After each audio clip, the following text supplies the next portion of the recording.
So we have Lucy eagerly waiting backstage. I'm going to have to really pay attention to getting everyone's names right.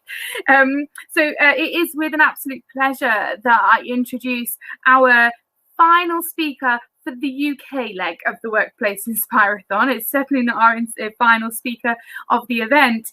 Now, Lucy Bramley is a people manager at Microsoft, a career coach, a happiness ambassador, and a proud enterprise advisor at Avonbourne Academies and Bournemouth and Poole College. I hope I've got all this right, Lucy. But before getting into corporate life, Lucy used to, this is what we know, this is what we found out, Lucy used to make hats from old curtains, and she only ever entered this world after an argument 20 years ago with a roommate over money. We are thrilled to have Lucy close off the UK leg of the Workplace Inspirathon. And Lucy's going to be talking to us about how personal well-being and growth is imperative for success in your career. So Lucy, you're here. Hello. Welcome. Thank you so much. So glad to be here today at the Inspirathon and to be, as you say, bringing up the rear for the UK and I think for Europe and Middle East and Africa. So yeah, brilliant. Nice to see you all. Yes, well, you're very, very welcome, and we can't wait to hear you speak. Will you be sharing any slides with us today, or are you? No, I'm just you? Yeah, it's just me, and Amy in the background is very helpfully going to share some links for me as we get to those different bits in the conversation. So yeah, shall we kick off? Okay. Perfect. Yeah, that's fine. So if anyone wants to see the links, if you're on the Slack community, take a look on the Slack community. Otherwise, they'll be posted just here in the comments section if you're watching in YouTube. Okay, thanks, Lucy. I'll leave you for now. Bye. Thanks, Ruth. See you later. So hi, everyone, and thanks, Ruth, for the intro. As Ruth mentioned, I'm going to talk about how personal growth and well-being I think is essential for success in your career. So career is like the last word in that sentence, and it really starts with you. And I'm going to talk about three things, which is great if you saw the previous presentation about comms, because three things works really well. So I'm going to talk about values, strengths, and then well-being, although I'm cheating a bit because there's 5 things in well-being. But let's dive straight in, shall we? So when I talk about values, this is really, what do you stand for? So start with yourself, and there are 2 different types of values. One is foundational, and they're things, I guess, that you would notice by their absence. So it can be things like honesty, security. You really notice when they're not there, and it can make you feel, quite threatened and quite concerned. And the other type of values are more inspirational. They're like the icing on the cake. So it could be things like a spirit of adventure or a desire for challenge, and having those as your personal values. So something I think is really important to all of us, wherever we are in our career, if we're still studying, if we're thinking about what we're going to do for a job, if we're thinking about changing careers, is revisit what your values are. And there are lots of things out there to help you. So one that I really love is some work that Brené Brown did in her book, Dare to Lead. So that's the first thing that Amy's going to share with you in the chat window is some information from Brené's Dare to Lead website, which explains a big list of values that you can pick from. Now, she's got 80 odd things in that list, so it is fairly comprehensive, but you might think of other things that aren't in there that really represent you. And she's got some exercises where she gets you to pick 2. It's really quite harsh because, you might want to pick more, but she's really making you think about what's key and core and important to you. And I think this is a really good activity for you to do, to think about, what do I want from myself? What do I want from life? What are my expectations for my friends, my family, my workmates? And I think it's really important to look at what the values of a potential employer, potential company you're going to work for, a potential institution if you're going to go and study. Look at what their values are, and it should be evident from their website, from their communications, from looking and talking to other people that work there. So, do some work and think, do these align with my values? Can I imagine this working? Because that gives you a real head start.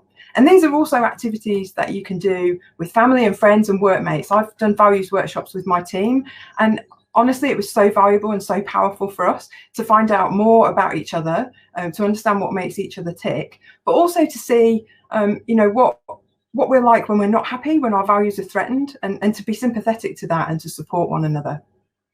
And as I said, values change over time. So do this exercise often, do it a couple of times a year and sort of think, oh, have my values morphed, because your life changes. Lots of things happen to you, as you get older and you get different experiences. And I want to give you an example from Microsoft, which is the organization that I'm very, very proud to represent here today. One of the values that they've got, I think, is making a difference. And I share that. That's a very, very important one to me. And at the start of the pandemic, one of the first things that happened is Microsoft sent some information out and said, anybody that's got children who are under 11 years of age is entitled to up to 12 weeks additional paid leave. To help, particularly with homeschooling, which is obviously a real problem. And in the UK at the moment, we're in another lockdown, and I know a lot of people are taking advantage of that. So isn't that a wonderful value? Doesn't it draw you to the place? So absolutely, key into your own values and look at the values of where you want to work, where you want to study, and make sure they line up. So that's my first bit for today. My second bit is strengths. So what are strengths? They're what you're good at. They're what makes you you. Again, they change over time, but you need to focus on them. You need to look at, what am I good at? And I think this is a really powerful activity because it makes us recognize ourselves for how amazing we are. I think if you go through life not really understanding what you're good at, then you're probably lucky to find happiness and lucky to find meaningful work, because what you need to do, in the same way as you've done with your values, is analyze, okay, is what I'm good at what I'm actually doing in my job? And believe me, I've had jobs where the things don't align and you can sense that something's not right and you're not happy. And maybe, if I was more tuned into what my strengths were earlier on, well, one, I wouldn't have taken the roles, and two, I would have done something about it sooner and it wouldn't have affected me negatively. So again, there are tools to help you with this. And there's some really good free stuff on the internet. So Amy's going to post in the chat a free strength test, which is called the High Five test. Now, there are reports which I think you can pay for, which give you more information on this. And it looks a lot like StrengthsFinder. It's based on that. You might have heard of that. But I would say go and have a play. So you see your top 5. That's why it's called High Five. And think about, how do these align with your job and career choices, with your life? And how you're feeling at the moment. Are you really focusing on them? Are you building the strengths that you want to have? So I'll give you an example. I did mine a few days before this event. So mine are empathy, which I think is great because I'm a manager and hopefully my team feel like I lead with empathy. Coaching, which is fantastic because I'm a professional coach. I have my own coaching practice and I coach a lot at work at Microsoft. Being a catalyst for change. Which does really resonate with me, because I'm always thinking, is this the right way to do it? Can we do this a better way? And philomath, which ironically I had to look up, and it means love of learning. So obviously I learned something when I looked that up, which I know I am. I read voraciously. I read loads of books. I love learning new things. I like hearing about new things from other people. So these things really resonate with me. And the final one is storytelling and communicating a message. And the previous speaker, Charlotte, was talking about the power of stories to be able to communicate things. It's a really good skill to build. I think I could do a lot better at it. And I'm practicing on you today. So hopefully that's helping me to get a bit further as well. So that link will be posted in the chat. Please do go off and look at what your high five are. The second thing that Amy's going to post in the chat about strengths is from a group called Values in Action. And this is a character strength survey and character profile. Now, this is grounded in positive psychology, which is what it says on the tin, really. It's focusing on what you're good at. It's looking at, what makes you feel good. It's not focusing on what you're weak at or what you don't do very well. Why do you want to do that? But yeah, let's focus on what your strengths are. Martin Seligman, who put this together, really interesting chap. If you go and look him up on the internet, he's got lots of different reports out there. But what I like about strengths particularly, and I've done the Via Strength survey several times, because again, you can do it for free. You can get the more advanced reports for paying for them if you want to. But this sort of tells me, okay, well, where I am at the moment, have I got the strengths that I need to be delivering in this job? But also, what are the strengths that the job requires? And are they the things that I want to be doing? So, it's give and take both ways. So another interesting thing that I thought when I looked at the latest time that I did this was your strengths can build on each other.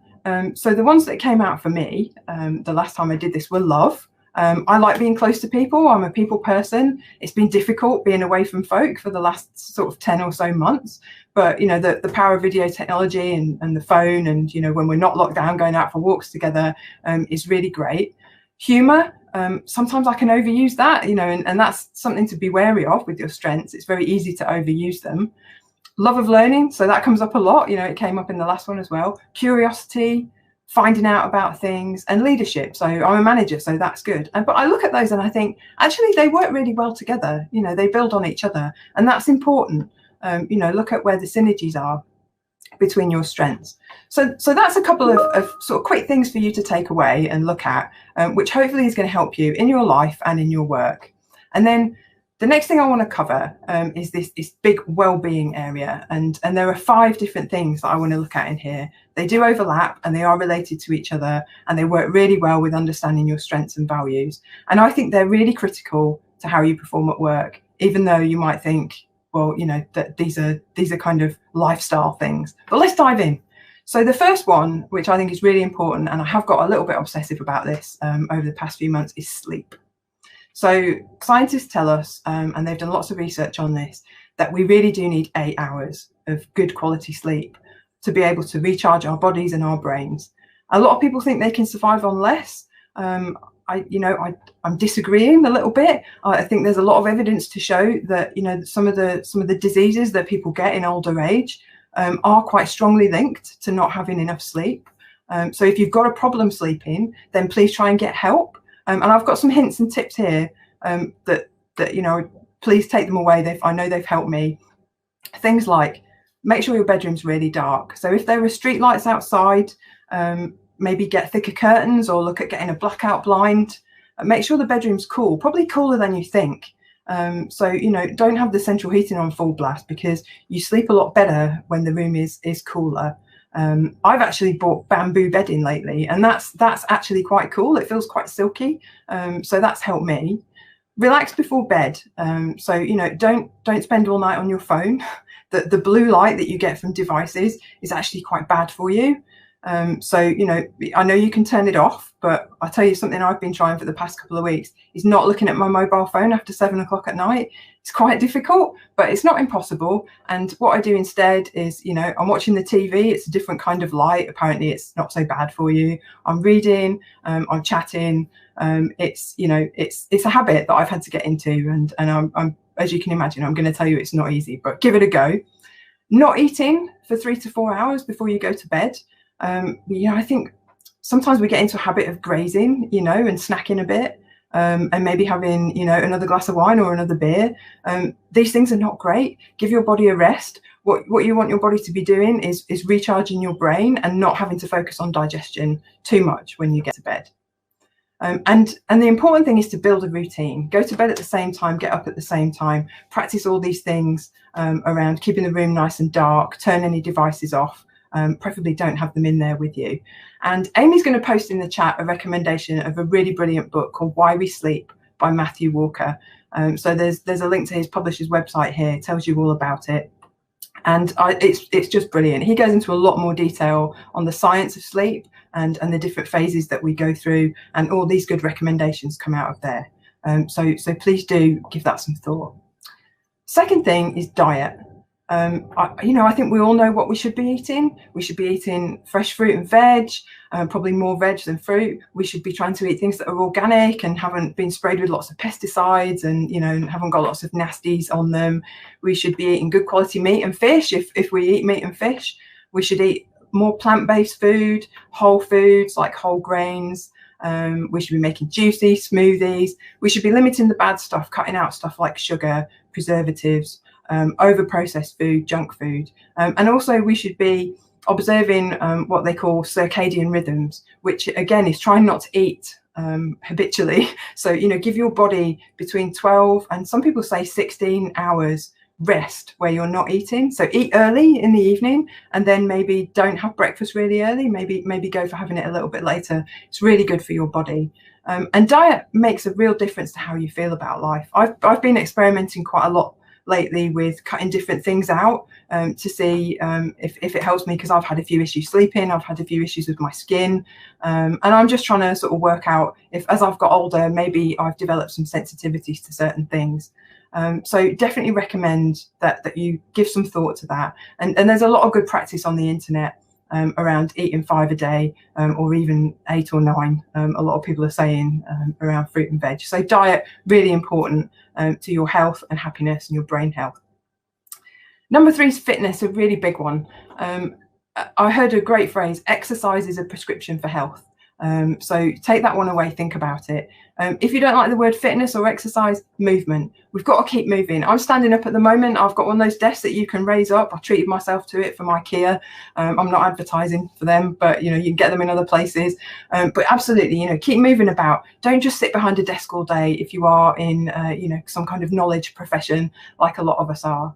You need more exercise than you think you do. Try and do something every day, and also try and mix it up. So walking is great. Relaxation type exercises, yoga and Pilates, weight bearing, strength bearing exercises, cardiovascular, get your heart going, get a sweat on. Try not to do just the same thing all the time. Try and mix it up so you're using different muscles, and so that you're making your body and your brain think differently. Exercise is amazing for your brain. It really gets the fluids going, the cerebrospinal fluids, but between your brain and the rest of your body, and get the blood flow into your head. It's absolutely critical. One of the things that I've noticed in the lockdown, I used to go to the gym a couple of times a week, and I had friends there, and it was a great way of chatting to people and getting out of the house and doing something different. So I was a bit gutted when I couldn't get out anymore. But I've joined an amazing group of people doing an online class called Body Hit, and we have a little WhatsApp group. There's quite a few of us in it, so we formed a new community, and we talk about all these things together: diet and sleep, and our advice for keeping fit. So try and get into something like that. There's loads of subscription services on the internet. There's lots of free stuff as well, if you don't really have the money to pay for something. So just a little bit about why exercise is good, something for you to think about. It really does help you to be more creative. It's not just about being fit in mind and body. It's about coming up with new ideas. And it might be an urban myth, but apparently Einstein's general theory of relativity came to him while he was out on his bike. So bear that one in mind. And the last thing on exercise, I think there's a band on after me. So take that opportunity to move about, have a bit of a dance around the lounge or the back bedroom or wherever you're sitting at the moment, and just enjoy it and have a bit of a giggle. Number 4 in well-being is stress management. And a lot of this is about your mindset, because stress, although I know it might seem a lot of it comes from other people, it comes from your boss, it comes from your family, it comes from pressure, pressure of having to do homeschooling, pressure of being stuck in the car in a commute, back in the day. But actually, how you deal with it is down to you. It's down to your mindset and how you frame what's happening to you.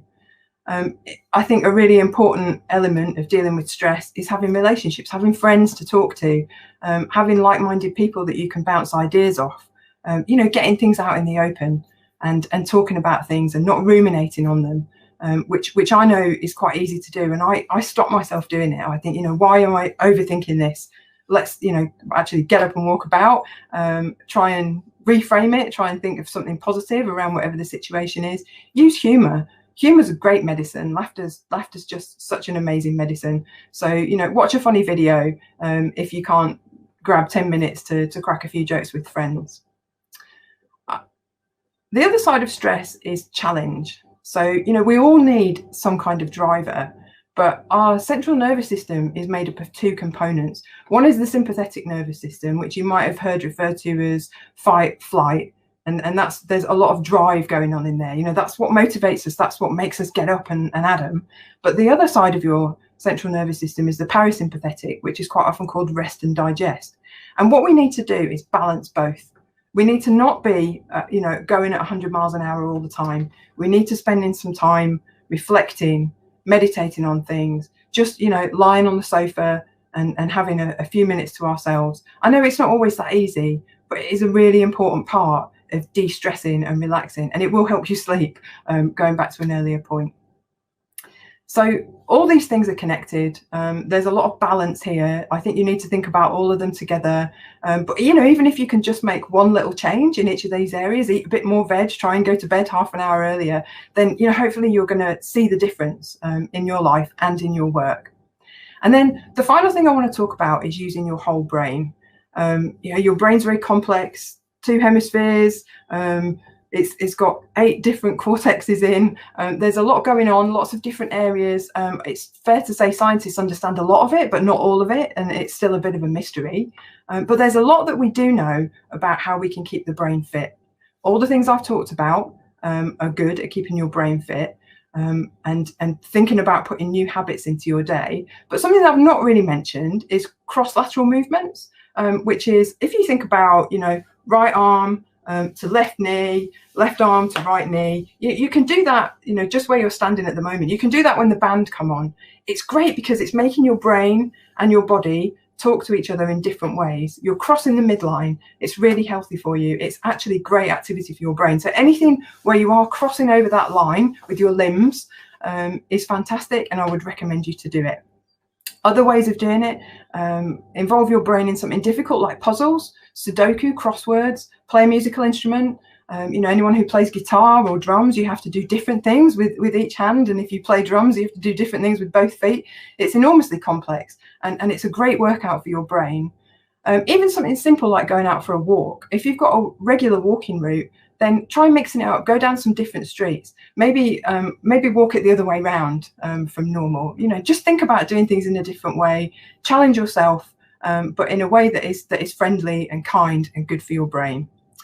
And just in the last few minutes, I wanted to finish up with a story from another lockdown. Because I can kind of almost hear some of you saying, well, this is all great, Lucy, but, you know, we're like cooped up in the house, or, you know, we're in a flat on the 5th floor and we can't get outside and we can't achieve anything, you know, and this is really interfering with our lives and our success. It's almost like we're on hold. So I want to take you back to 1665. Isaac Newton was a 24-year-old student at Trinity College, Cambridge, and the social distancing orders were just coming in, and they emptied out all the campuses across England as the bubonic plague raged across the country, killing 100,000 people in 18 months. At home for a year, Newton discovered differential and integral calculus. He formulated a theory of universal gravitation. He explored optics, experimenting with prisms and investigating light, and he became the world's paramount mathematician. So I would say to you, there's always something you can do. I know times are difficult. I know it's hard. I know we all want to get out, you know, and experience a bit of freedom. But focus on your goals, focus on your objectives, work out about your strengths, your values, think about your health and well-being, and go for it. You know, it won't always be dark at 4:30 like it is at the moment. And that's it for me. Amy's going to post you a link to my LinkedIn. So, you know, I would really love to hear from anybody. If you want to delve a bit more into neuroagility, which is that science around using your whole brain, I'm a practitioner in that, and I would love to talk to you about it if you're interested. So please do connect with me. It's been wonderful to speak to you all today. Enjoy the band, have a dance around, and enjoy the rest of the event. And thank you. And I think probably back to you, Ruth. Yes, it is back to me. Thank you so much, Lucy. You've shared so many links that we've put here on the YouTube link, and also we've put into the Slack community that people can access. And we'll also do a follow-up blog with all the links as well. Thank you so much for sharing so much advice, content, but also all these strength surveys and book recommendations and everything. I think people, if they're really, really interested in everything that you've been talking about, which I'm sure they will be, are going to be quite busy over the next few days. So absolutely fantastic, Lucy. And it's really, really nice to end on a subject which I took very much is around inspiring myself and looking after myself to be an inspiring person, an inspiring leader, and an inspiring team, and change the world, which is really what our mission is about. So a huge thank you to you, Lucy, for such fantastic contributions. You mentioned the band quite a few times, so I'll say goodbye to you and just intro them next. So thank you. Bye, everyone.